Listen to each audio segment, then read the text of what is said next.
Yo'lovchilar aeroportdan yangi parkdan 5,5 so'tlik davlat tomonidan qurilgan kottejlar bular. Rekonstruksiya qilib qo'yaptilar aka. Patologlarni boshqatdan yopib. Endi remont boshlaganlar, bugungi kunga pul zarurligi uchun sotilyapti. Shuni birgalikda obzor qilamiz. Oldin mana qarashuvodan boshlagan ekanlar o'zi. Endi bu yerga yana ozgina joy qoldi, qilib olinadi. Asosiy suyaklari baquvvat. Gaz svitlar o'tgan, suvlarda muammo yo'q. Bismillah.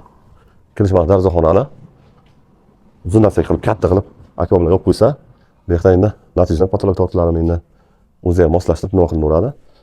Birinchi mana mehmonxonamiz.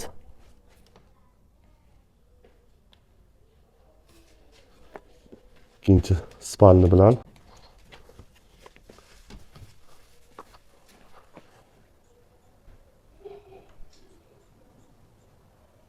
mana ayollarning xonasi. Hovlimiz zilyon zonasi.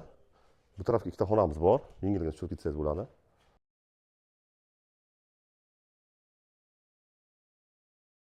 Oshxonamiz. Yana bitta mana xonamiz qilib qo'yilgan. Keyinchalik yangi oshxona qilaman degan ekanlar. Xo'p, bu hammomimiz, molxona va hojatxonamiz. Bu esa hovlimiz 5,5 so'tga joylashgan. 5 ta xonadan iborat. Gaz, svit, suvda muammo yo'q. Narxini kelayotgan bo'lsak, 510 million stavka to'lanadi. Sunnatga o'tayotgan joyi bor. Yonayotgan yana qildilar. Pastak nomerga bemalol telefon qilib